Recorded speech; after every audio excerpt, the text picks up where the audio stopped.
I'm trying to avoid games in which play is finite. None of these games are built to have like, okay, this game is played for, one evening. This game is played for 3 sessions. This game is played in these chapters and it's done.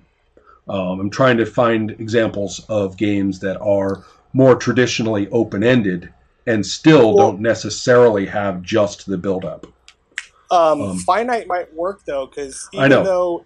even though it's not defined necessarily, Heroic Dark has a clock that fills up Right. and then ends the game forever. I agree. And so that gives us a little bit of room to look at some of the less some games might be relevant to it. I kind of wanted to go into the more extreme examples first because they sort of break the assumptions.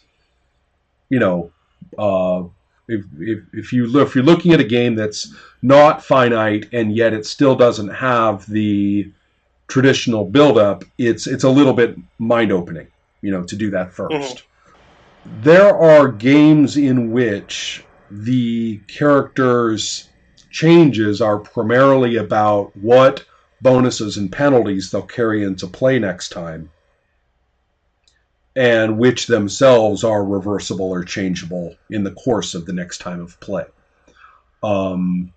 Probably a fairly weird example is a game of mine called Slay With Me, which nobody really knows how to pronounce, including me, because there are slashes in the title, which are part of the title. But anyway, it's a game in which it's a 2-player game, and each person has an adventurer that they're taking through multiple pulp adventures. Your character does increase the length of their description. But that description, most what that does is it permits certain details about the character to be rendered more permanent. So you could, if you don't say in your initial description, which is quite short, if you don't say riding, a warhorse, you can begin play riding your warhorse, but that warhorse is a chew toy as far as the events of play are concerned. However, if you add to your description riding my warhorse, say due to the end of the first adventure, then you get to keep the warhorse. Whatever happens to it, you're going to have one, or this one's going to make it. But that's the only actual bulk up kind of improvements. Your intangibles like your reputation will increase and things like that. Your effectiveness, however, doesn't. What will carry on forward for you are injuries, and also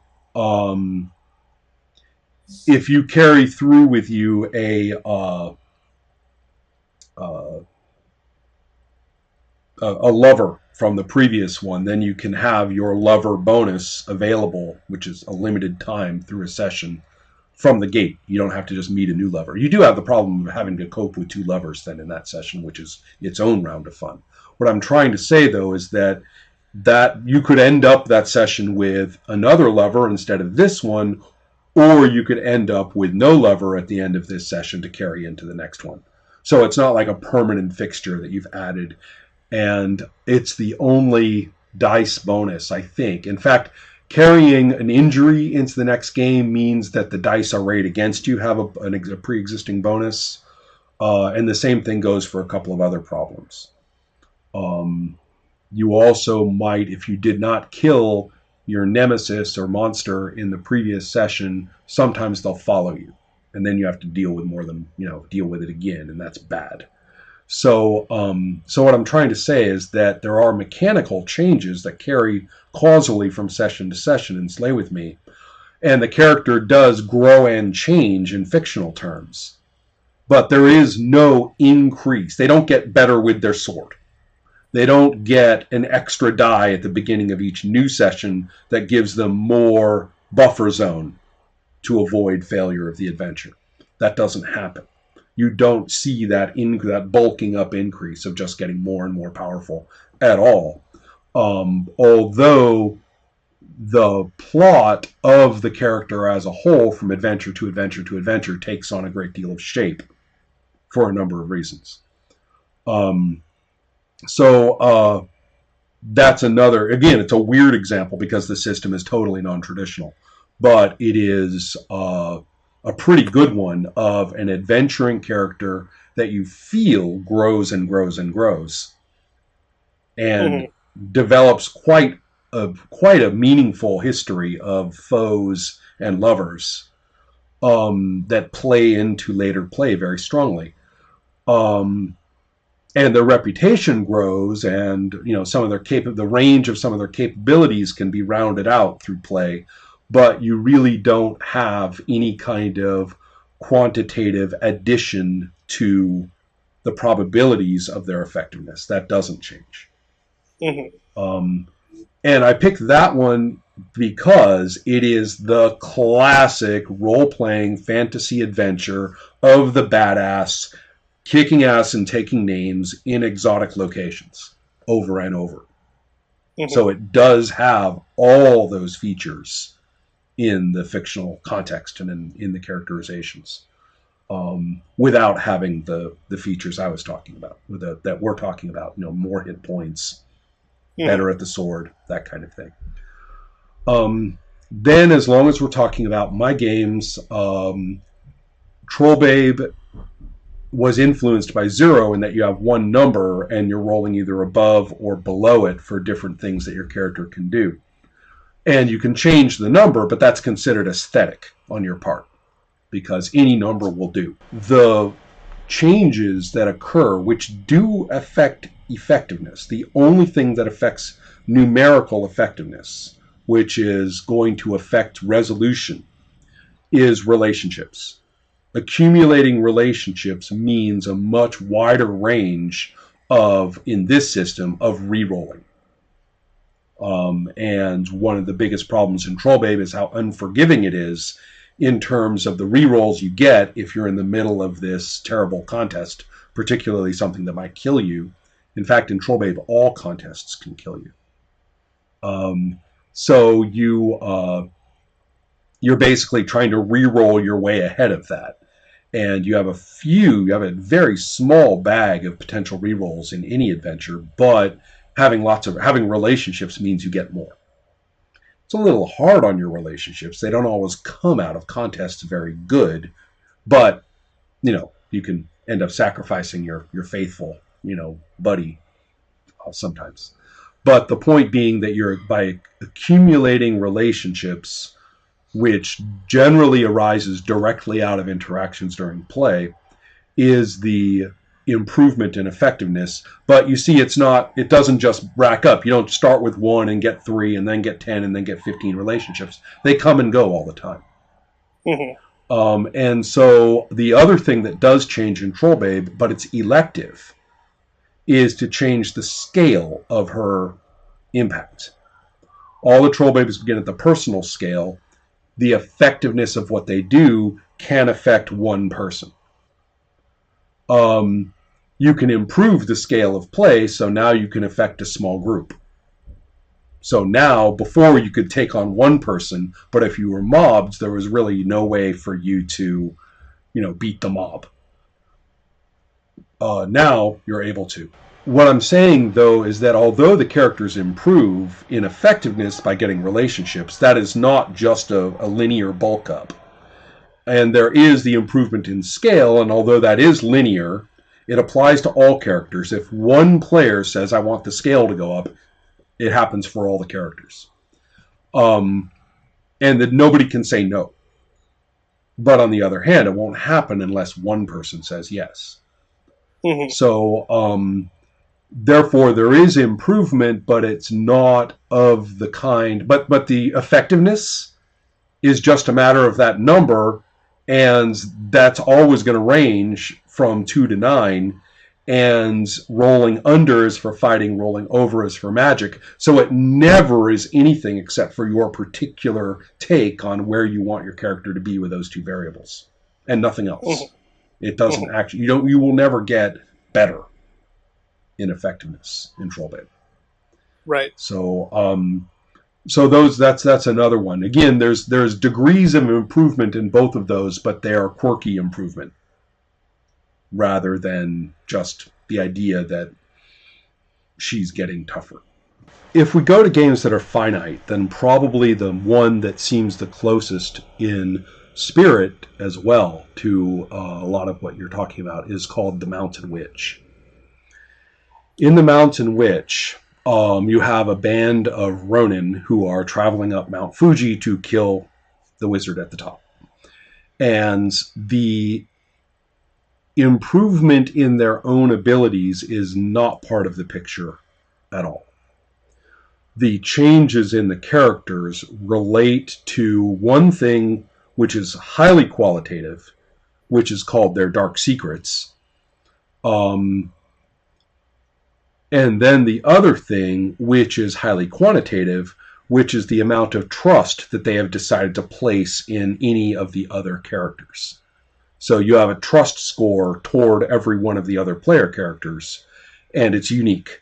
You trust this one that much, you trust that one this much, that kind of thing. And you can adjust your trust by one in either direction at the end of any basic unit of play. Not even more than a session, but you can do it more than once during a session, but it is still a unit of play, like a scene kind of level. And so the trust scores go up and down depending on things that are happening. Revealing the dark secrets doesn't do a whole lot for trust in many cases. And there's a dueling system between player characters for a reason. There are times when the player characters become far more invested in killing one another than they do in stopping the witch. But the point is that these trust scores are very handy because you can use the trust that you have invested in someone else as a bonus. But they can use it as a bonus against you to act against you. So you really are risking a lot when you place your trust in others, even though if it's genuine, it's a really good bonus over time. So it's the trust scores going up and down that constitutes the mechanical change in play. And it does matter because the more trust is going on, the more these bonuses and penalties play into resolutions. So they start with just like little tiny bits of trust in one another, if any. And if you play for a while, and it's a finite game, but it's intended to be multiple sessions. I've seen people sit down to play the Mountain Witch, for a session, just to try it or play it a little bit or something. And more than once, it's turned into, they said, we're not leaving. We're going to play this through. And then you'll be there for quite some time. I think a group met every day they got together on the first day to play in a convention, and then they met every day of the convention in order to play through. But that's a pretty good example. Clearly, the author, Tim Kleinert, was invested in specifically the drama of how much these Ronin trust each other and reasons why they might not, and how that related. He even points out, it's not a video game. It's not a big bad at the end. The conflict with the witch, he deliberately said, is not mechanically different from any other conflict. It's not harder. What matters is who they are and what they have done relative to one another to get that far. And and that's it's a pretty good design. I mean, Mountain Witch is famous for a reason. It's extremely playable. And the trust system is very engaging. You have a completely unique play space after a session with these people and these characters. And that's a neat one because it is mechanical effectiveness improvement, but not in any way or shape that we're used to seeing it. Not just the fiction, but the fact that it can go up and down. You can lose your trust in another character, for example. Matter of fact, what was the rule? You can improve it by one.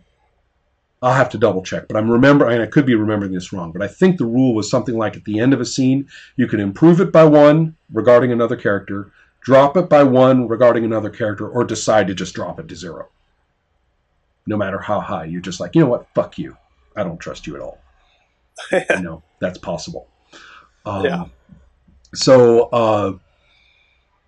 I have to say, I mean, reading it, you say, well, why don't they all just trust each other and go and kill the witch? It makes sense. And then watching the actual drama of play turn into a deadly duel between these two player characters, and you're like, holy shit, this is like totally Chills oriented. So, is that a pretty good? Is that giving you an idea of the kind of thing we're talking about? It's giving me an idea, and it's bigger and more open than I thought it was last time we were talking. Last time we were talking, I thought you were just questioning, mechanical power acquisition in general, and we're perhaps leaning toward narrative mechanics such as relationship management and stuff like that. But there was I had a lot more to say than just that. You did include my suspicion of relationship mechanics. It's involved. It can be, but they're not. But I tried to focus on relationship mechanics that did have mechanical consequences. Yeah. In Slay With Me and Trollbabe, they are actual concrete adjustments to how you roll. Right. Right.